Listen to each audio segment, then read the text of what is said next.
Hey guys, what is going on, and welcome in to Fortnite's Weekend of Champions. Now, it is FNCS weekend, meaning that the competition will be on tomorrow and Sunday if you want to watch it. But for all of us normal people, we have been given double XP across all of Fortnite, across Battle Royale, Reload, Blitz Royale, OG, double XP, and even quests have been doubled this time, which is unusual, but very much appreciated. So this weekend is the perfect weekend for you to get in and complete quests, namely your Champions Road if you've not done them, but also weeklies, for example, in OG and Festival, even Rocket Racing if you wish. You're just getting double XP, why would you say no to that? But speaking of OG, it now has a new thumbnail themed around Revin. They've finally given Revin the attention that he deserves, especially when he is currently making the first rune. So at the time of filming this, it's about 7:20 in the UK on the 5th of September, meaning that he is currently in the process of making his first rune. He is about to finish doing that. When he does, he's then going to start rolling on to the second one. But I wanted to show you what this cube does when he's making a rune, because Kevin, the original purple cube, when he first was making a rune, he created a little area around him where there's a bit of anti-grav. That's not the case this time. So let's jump in and check out what Revin is up to. So folks, jumping off the battle bus, you can see Revin down there on his little podium next to Fatal Field, creating his first rune. His base is aglow, meaning that he is imprinting that rune upon the ground. There are a few theories that once he completes doing this, that potentially some of the red might drain and he might start turning purple. But as you can see, he has a little range around him, a little red dome, and once inside the red dome, you actually are getting a speed boost from this one. So it's giving you the sort of chilly effect that it gives when you bounce off of the cube. That is in the whole area surrounding the cube while it is imprinting. Whereas obviously the purple cube, on the other hand, gave you that anti-grav. This one isn't. This one is more giving us that speed effect. It is still making the same noises as the original Kevin, so I'll let you sit and listen for a second.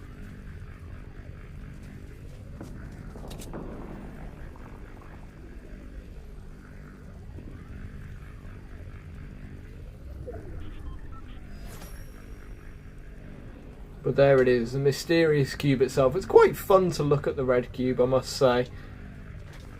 It's very fun looking at the runes that glow on it and watching the light up slowly. I actually think this red cube might be the prettiest out of all the cubes we've ever had. I think the red glow actually works really, really well. I'm going to get it to rift us though, so that we can go and take a little look at what's happened on its journey here. Now, what a few people have discussed is the fact that the one hut completely survived being crushed. This hut over here has somehow dodged the cube entirely, which is quite interesting to see, I must say.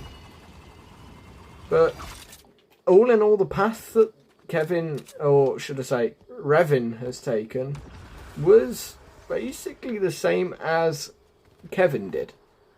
There's not really any changes yet. The only changes, of course, are the mechanics of what actually happens when you're near the cube and when you touch the cube and when you shoot the cube. That's sort of where it's limited to. But everything else up to this point has been predictable. So what we're going to do now is I'm going to use the power of editing to skip forward a little bit, because I'm sure you guys don't want to just see me standing around talking all video.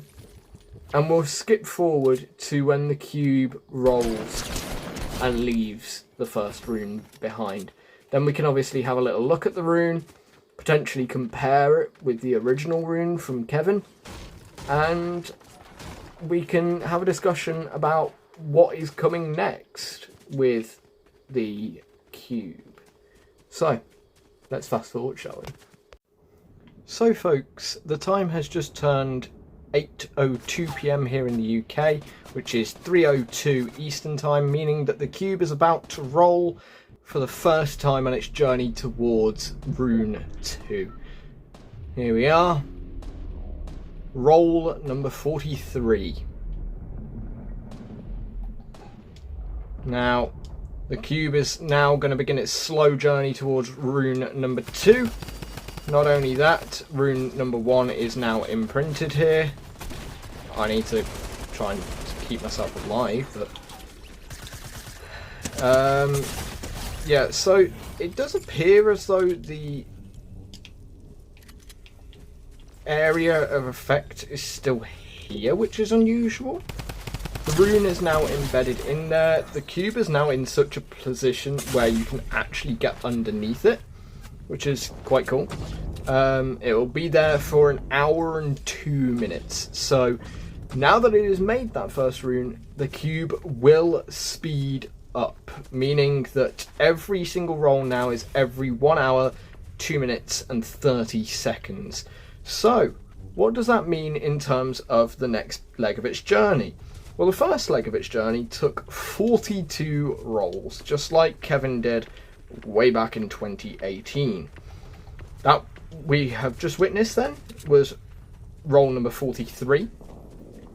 But to get to rune number 2, instead of only 42 rolls, it's another 72 rolls. Because as it speeds up, it's going to roll more, covering more distance. It took roughly 3 days to get to rune number 1.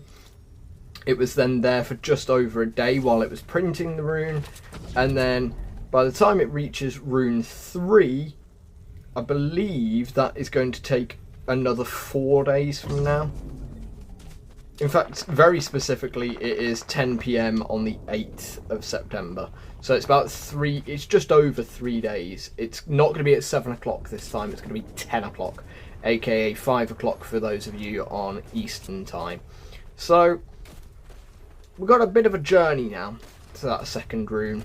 And honestly, I'm intrigued to see that nothing has actually happened to the cube after that game. So what I'm going to do is I'm going to load into another match after this one just to double check that everything is as it should be. But yeah, keep tuned on this journey. The cube will now be moving every 1 hour, 2 minutes and 30 seconds. A lot quicker than before. In fact, really quickly, just looking from above, that rune is glowing quite ominously. It's quite cool to look at, actually. So I guess let's go into another game and see if we can get a proper look. So folks, gliding back in, I have made my HUD nice and big again so that I can actually see what I'm doing.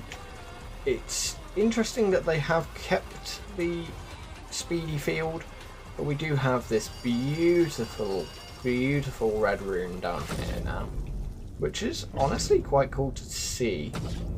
It's definitely different to the one that Kevin had. The first one that Kevin had, I can't even remember exactly what it looked like, but I don't remember it having the slanted lines at the top. I mean, it did say that Revin was going to have unique runes, but Revin itself hasn't actually changed. Revin is still completely red. There's no colour drain, no anything. So could we be getting a red cube this entire time all the way to Thanos Lake? Are we even going to get Thanos Lake, or is it going to be Blood Lake? It's curious, but yeah, the rune is there. Jumping game now. Check it out yourselves, guys, while Revin continues its journey onwards to rune number 2. But without all that in mind, guys, stay tuned and enjoy your Champions weekend. Get in, get your double XP as much as you can. Those of you watching FNCS tomorrow or Sunday, enjoy it. And those of you who aren't, just have a generally good weekend. And I'll see you all in the next one.